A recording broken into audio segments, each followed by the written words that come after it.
We're a one-income family. We have a 10-year-old and a baby who's under a year old. I can't work due to health chronic pain issues. My husband works full-time, usually 40 hours a week. When I cook dinner, I make enough so my husband has leftovers to take to work the next day. He has the habit of eating what's supposed to be his lunch as a large nighttime snack before bed. We have plenty of stuff he can snack on or heat up that's not his lunch for the next day.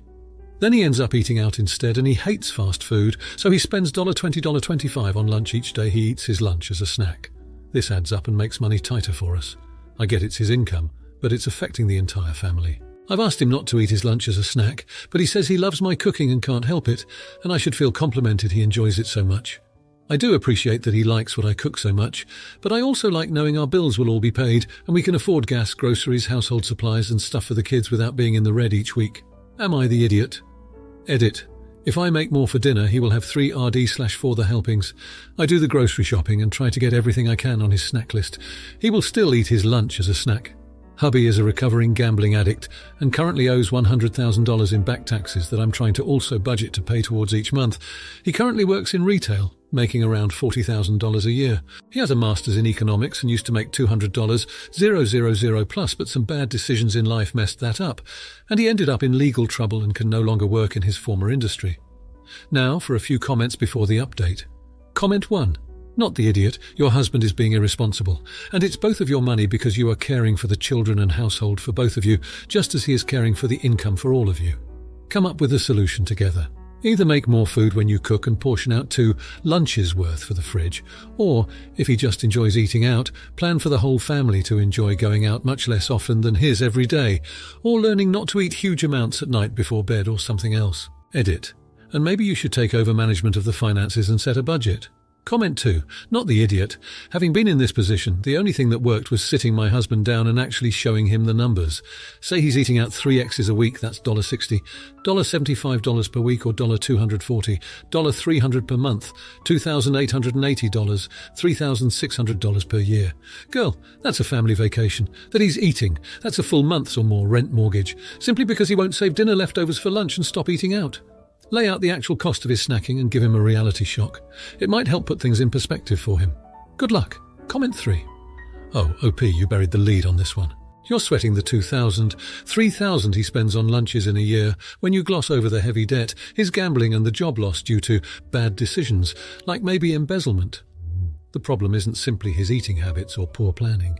He's a complete and total train wreck and you have decided to stick with him. It won't get better. I'd run like the wind, not the idiot, but please get therapy and a good divorce lawyer. Now for the update. Well, folks, buckle up. It's been a wild 2 weeks in our little household. After the last post, things escalated quickly. One night after dinner, when I caught my husband sneaking off with his lunch for tomorrow, I finally snapped. I was hoping it wouldn't come to this, but I felt like I was out of options. I sat him down and laid it all out for him. I showed him our bills, our bank statements, the monthly expenses. I explained the dire straits we were in and how his eating habits were a part of the problem. He was quiet for a while, which is always a good sign. Then he surprised me. He admitted that he'd been using the excuse of loving my cooking to mask his own anxiety and stress eating. He'd been feeling guilty about our financial situation, and eating was a way for him to cope. Realizing that eating wasn't solving anything, he decided to get help. He joined a support group for stress eaters and started seeing a therapist. It's only been 2 weeks, but I've already seen a huge change in him. He has stopped eating his lunches at night and has even begun to exercise a bit to help with stress. But the most dramatic change happened a few days ago. He came to me with a plan to tackle our debt. He'd contacted the IRS and worked out a payment plan for the back taxes. He also started searching for a second job to help cover the monthly payments. He's applied at several places and even has a few interviews lined up. While we're not out of the woods yet, I'm finally seeing a light at the end of the tunnel. It's been a rough couple of weeks, but I'm hopeful for the first time in a long time. It's taught us both the importance of communication and facing our problems head on. We're stronger as a family now, and I'm hopeful for the future. Guess it's true what they say. Things sometimes have to get worse before they get better. But if things continue down this path, I think we'll be just fine. TLDR. Husband confessed to stress eating, got help, and is now taking steps to fix our financial situation. Things are finally looking up. Now for the comments. 1. Not the idiot. It's clear that your husband is going through a tough time, and his coping mechanism might not have been the healthiest, but at least he's admitted it, and is taking steps to improve himself. It's important to remember that everyone handles stress differently, so while it's not ideal, he's not necessarily the AH for stress eating. What matters is that he's seeking help and making positive changes. That's something you should support him with, not judge. 2. You're the idiot. It seems like you're painting your husband out to be the bad guy here for his stress eating, but he's human, and we all have our moments of weakness. It's not easy to admit when we need help, let alone seek it. It's commendable that he's not only joined a support group and started therapy, but also actively trying to rectify your financial situation. Your role should be to support him, not pass judgment. 3. No idiots here. It sounds like you're both going through a tough time, and it's taking a toll on you both in different ways. Your husband's chosen coping mechanism may not be the healthiest, but he's acknowledged that and is taking steps to change. The fact that he's also taking active steps to address your financial issues is a positive sign. It's important to remember that this is a difficult time for both of you, so try to be supportive and understanding instead of assigning blame. Now, for the next story. I, 30-year-old female, am biracial. My mother is Afro-Jamaican and my father is Irish Ashkenazi Jewish, so my hair is extremely curly and I have a lot of it. I usually wear it braided to manage the heat and humidity, but tomorrow is wash day, so it's currently loose.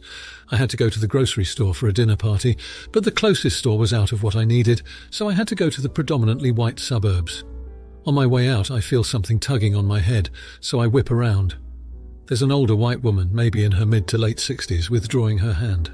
She says, "I just wanted to see how soft it is." Today was just not a particularly good day, so I did yell at her, "Is there a freaking petting zoo sign pinned to my back?" She immediately started stuttering and trying to explain herself, insisting that she didn't mean any harm.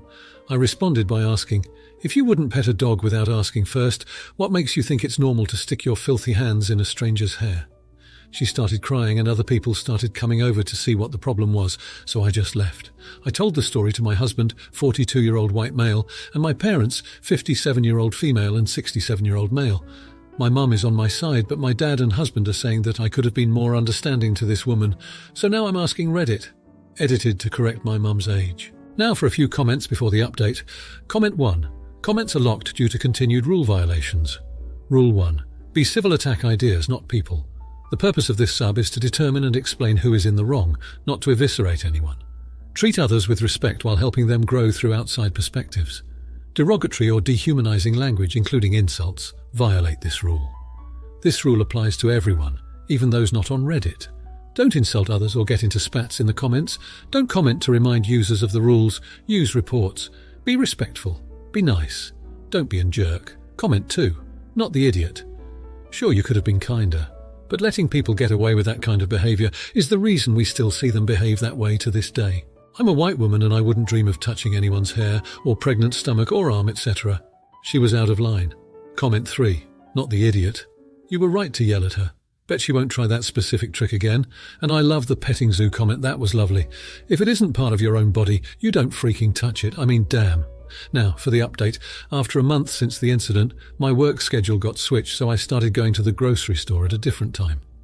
I'm standing in the produce aisle when I hear a familiar voice. I turn around and I see her, the older white woman.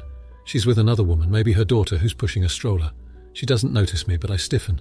I consider leaving or just avoiding her, but something compels me to stay. One day I bump into her in the bakery aisle. We both reach for the same loaf of bread. She recoils when she sees me, obviously remembering our last encounter. I force out a polite smile and step back, allowing her to take the bread. She thanks me hesitantly and scurries off, not making eye contact. A week later, I notice her again. This time, she's alone. I see her staring at me from a distance.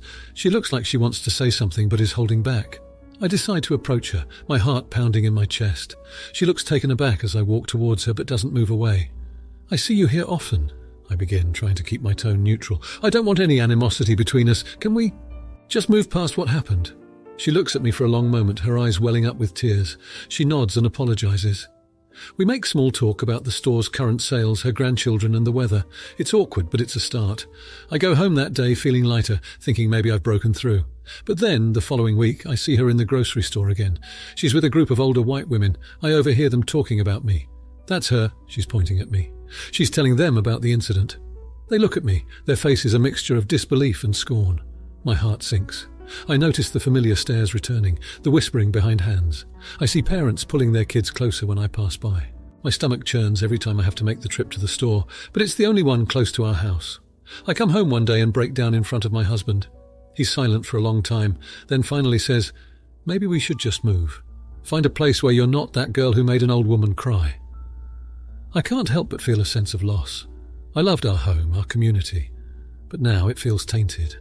I'm tired, so tired of being seen as the aggressor, the problem. I want to be just a woman buying groceries, not a spectacle, not a monster to be avoided. My mum is furious. My dad is quiet on the phone. I can hear him sighing on the other end. We hang up, and I'm left to consider what I should do next. My husband is supportive, but I can see the worry in his eyes. It's been a month, but it feels like a lifetime. I thought I could make a difference, but all I've done is isolate myself more. I thought I was strong, but I'm left feeling weak and defeated. I thought I could change perceptions, teach respect, but instead I'm the one who's being taught a harsh lesson in reality. It seems like understanding isn't something that comes easy, but it's a battle I'm willing to keep fighting, one day at a time. Now, for the comments. 1. Not the idiot. It's evident that you're making an effort to rectify a past mistake, and it's unfortunate that the woman is not able to accept your attempts at amends. People often judge others based on past incidents without considering their growth or change. It's unfortunate that your community is not providing the support and understanding that you need during this time. 2. Not the idiot, but consider the possibility that the woman might be spreading the story due to her own fears or misunderstandings. It's always challenging to navigate such situations, and the community's reaction isn't making it any easier. However, standing your ground and continuing to show your true character might eventually change their perception. 3. Not the idiot. It's a tough situation, and it's admirable that you're willing to keep fighting for understanding and respect. The woman's actions seem to be more reflective of her own insecurities than your character. Keep being you, and don't let this incident discourage you from being a kind and respectful person. Now for the next story. I have a son named Jack who is 14 years old. He is a horrible picky eater, so getting lunch out on the town is a nightmare most of the time. Now I had all the kids with me to go visit a relative in the hospital. Everyone got grabbed out of school for it. The hospital was a 3-hour drive, and we went up this morning. By lunch everyone was starving, so we stopped by Chick Father-in-law A. There is a trend of putting the mac and cheese on the sandwich with a sauce. Jack mentioned this, and I told him I will not buy him more food if he does it and he doesn't like it. Well, he did it and he hated it. Now everything was touching, so he couldn't just eat the sandwich after taking it off. I didn't buy him more food like I said, and he didn't eat his concoction that he made. After that we drove back home and he was really hungry. My wife came home and he started telling her how I starved him. We got in an argument for not buying him more, even though we could afford it. Both of them think I am a huge jerk for this. Am I the idiot? Should I have just bought more? He doesn't have a sensory issue and he's only allergic to cats. We had him tested. If he doesn't find the taste up to his liking, he won't eat it. This includes leftovers. The same meal he liked before isn't worth eating as a leftover. Guys, this kid has been tested. The school checks for being on the spectrum. He's not on it. Yes, I know what AFRID is, he doesn't have it. Now for a few comments before the update. Comment 1. Not the idiot. Sometimes it is not about money, it's about teaching a lesson, especially with kids. He was given the consequences of his actions before he made his decision. He chose to make that decision anyway. He could have cut off a quarter of the sandwich and put the mac and cheese on the small part, then had the rest to eat if it went wrong. He chose all or nothing instead. He will never learn about consequences if he does not have to deal with them. No 14-year-old is going to starve to death for missing one meal.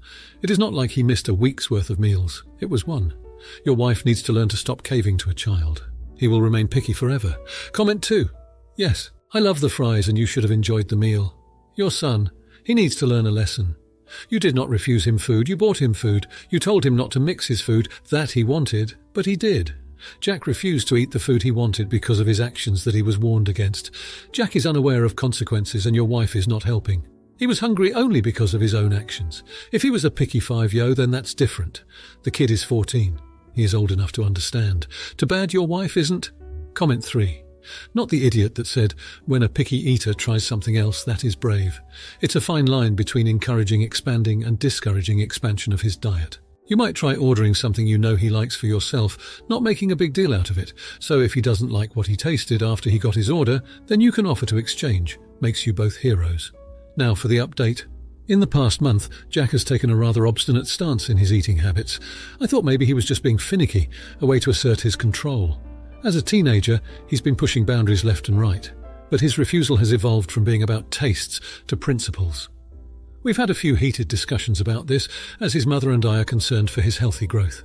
One day he didn't eat until dinner, refusing breakfast and lunch because he didn't like the food. He ended up going to bed hungry that night too, because the dinner was something he decided he didn't feel like eating.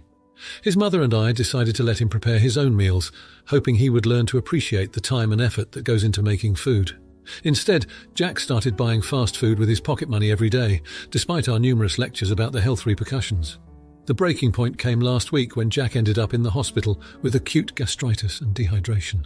The first time we've been back to a hospital since the relative visit. My heart pounded as I sat in the sterile hospital room next to his bed, watching him sleep off the painkillers. His mum has been feeling guilty for not keeping a closer eye on his eating habits, thinking she could have prevented this. And as for me, I can't help but think about that day at Chick Father-in-Law A. Maybe I should have bought him more food. Maybe I could have handled it differently. We're trying to figure out how to navigate this, how to ensure he learns the importance of a balanced diet without causing another rebellion. But for now, all plans are on hold until Jack gets well. He's scheduled to stay in the hospital for a few more days under observation. As I sit here in the harsh hospital light, all I can think about is that maybe my strict approach, my inability to bend, has led to this. And in a way, I feel like I've failed Jack. I don't know what the future holds, but I do know that it's going to take a lot of patience and understanding to navigate this rocky terrain. Now, for the comments. 1. Not the idiot. It's clear that you're worried about Jack's health and you've tried various ways to help him. However, it's important to remember that he is making his own choices here. Yes, he's ended up in the hospital due to poor choices, but ultimately those were his decisions to make. Moving forward, consider seeking professional help to address the underlying issues that may be causing his refusal to eat properly. 2. No idiots here. It's a tough situation for everyone involved. Jack is exercising his independence, but it's also affecting his health negatively. As parents, it's natural to feel guilty, but remember, you can't control all of his choices. It's good you're focusing on his recovery now. In the future, a dietitian or therapist could be beneficial in guiding him towards healthier choices while respecting his autonomy. 3. Not the idiot. It's certainly a difficult situation for you as parents, but it's crucial to remember that Jack is accountable for his own actions. He chose to buy and consume fast food, knowing it may harm him. The guilt you're feeling is understandable, but it's not entirely your responsibility. Going forward, it might be helpful to engage in an open dialogue with Jack about the importance of good nutrition and the potential consequences of his choices. If you liked this video, you'll probably like these too. Also, while you're here, please consider subscribing. It's your support that keeps this channel alive and allows me to make better and longer videos. Have a great day.